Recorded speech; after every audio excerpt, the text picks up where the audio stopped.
Muy buenos días con todos. Iniciaremos la clase de reforzamiento de biología con los objetivos 5, 6, 7 y 8. Vamos a comenzar con el objetivo 5, que se trata de la biocenosis. Etimológicamente, la palabra biocenosis significa bio, que significa vida, y cenosis, que significa comunidad. Es el conjunto de seres vivos que viven en un mismo lugar y tiempo.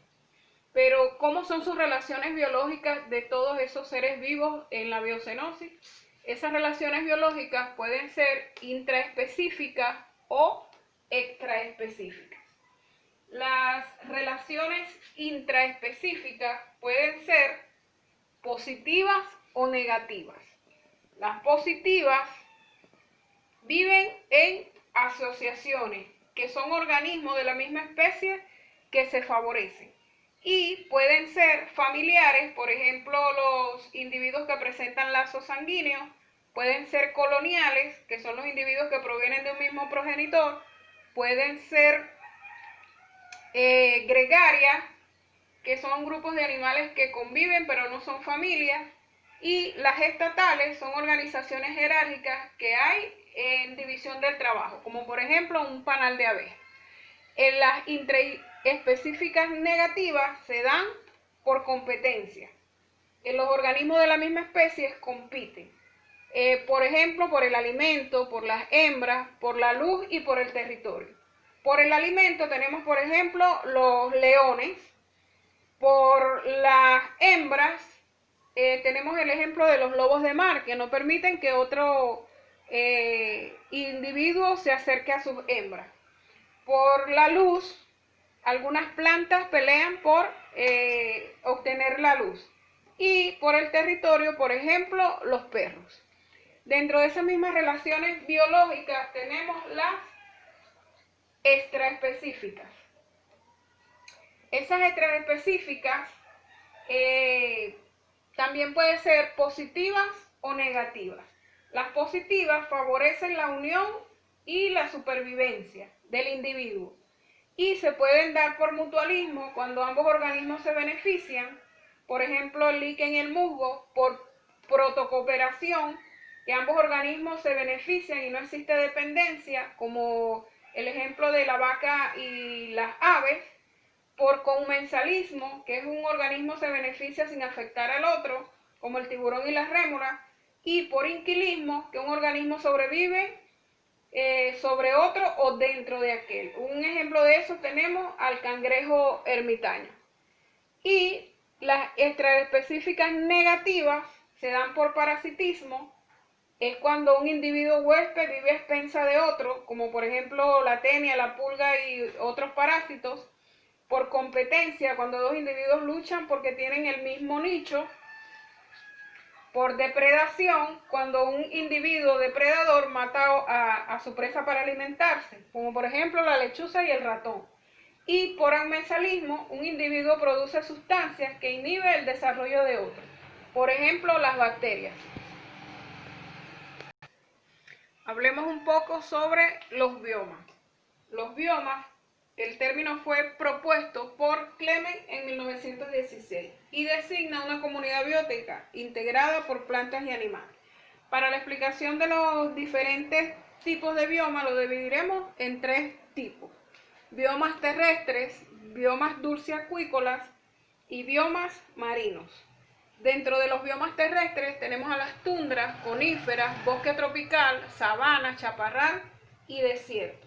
La tundra también es llamada desierto congelado, pues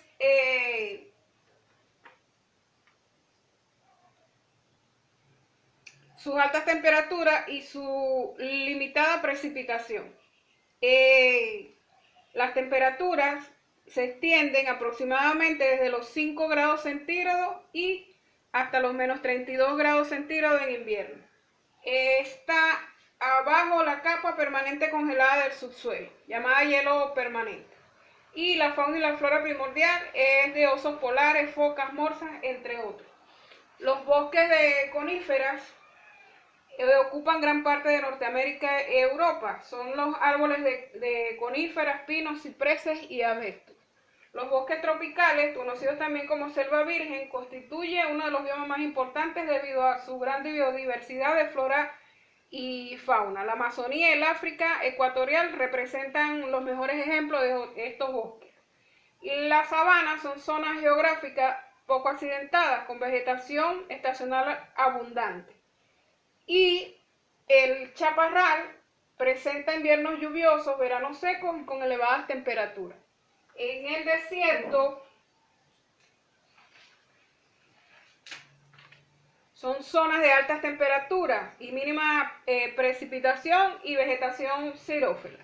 Los biomas dulceacuícolas son los siguientes: lagos, charcos, pantanos, manantiales, arroyos y ríos.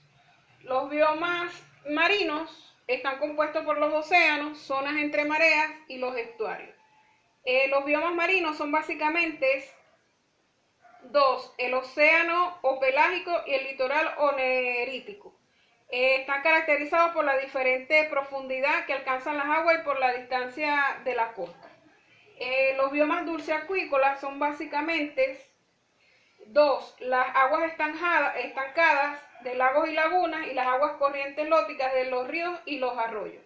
De la superficie del planeta, el 70% de la superficie está ocupada por los océanos y del restante 30% corresponde a las tierras emergidas. El 11% de esa superficie se halla cubierta por los hielos, que se pueden clasificar como desierto helado, y mientras que el 10% lo ocupa la tundra.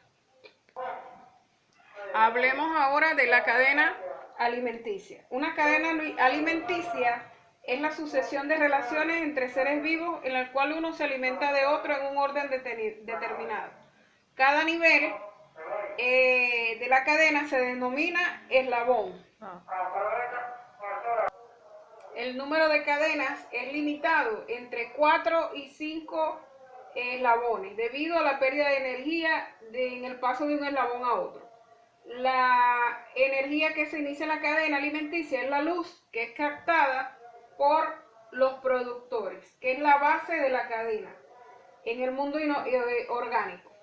Y la cadena trófica puede contemplar no solo un entramado de cadenas, sino que también funciona como nicho ecológico. Se pueden distinguir los siguientes niveles tróficos: los productores, que pertenecen al primer nivel trófico; los consumidores primarios en un segundo nivel trófico; los consumidores secundarios en tercer nivel; y los desintegradores en un cuarto nivel. Dentro de los productores tenemos a las plantas. Los consumidores primarios pueden ser fitófagos, carnívoros y omnívoros. Y los consumidores secundarios pueden ser superdepredadores, detritófagos y carroñeros. Los productores, la cadena se inicia siempre con un vegetal y el organismo es autótrofo, puesto que ellos sintetizan su propio alimento y la pueden tomar del aire, del suelo y la energía solar. Los consumidores son organismos heterótrofos que producen sus componentes a partir de materia orgánica. Dentro de este grupo está el ratón, la serpiente y puede ser un águila, entre otros. Dentro de estos fitófagos también están llamados, son animales que se alimentan de organismos autótrofos, como por ejemplo la jirafa, los conejos. Los carnívoros son consumidores que se alimentan directamente de consumidores primarios. Y como los sapos, los camaleones, que se alimentan de insectos, entre otros. Los omnívoros, conocidos como generalistas, pues son animales que una gran diversidad de alimentos pueden alimentarse tanto de plantas como animales. Un ejemplo de esto es el oso. Los consumidores especiales, que están en un tercer nivel trófico, pueden ser superdepredadores que consumen a otros carnívoros por ejemplo, los tiburones, las orcas, las serpientes, las águilas, los detritófagos, que consumen partículas residuales, es decir, lo que queda de la alimentación de otros animales, como las lombrices de tierra, las hormigas, entre otros. Y los carroñeros, que son llamados necrófagos, son animales que se alimentan de cadáveres en descomposición, como los buitres, las hienas, los carroñeros, entre otros. Los desintegradores, que este es el último nivel de la cadena alimentaria, corresponde a los descomponedores. Estos actúan sobre los organismos muertos, degradan la materia orgánica y transforman nuevamente en materia inorgánica, devolviéndola al suelo. En este grupo se encuentran las bacterias y los hongos.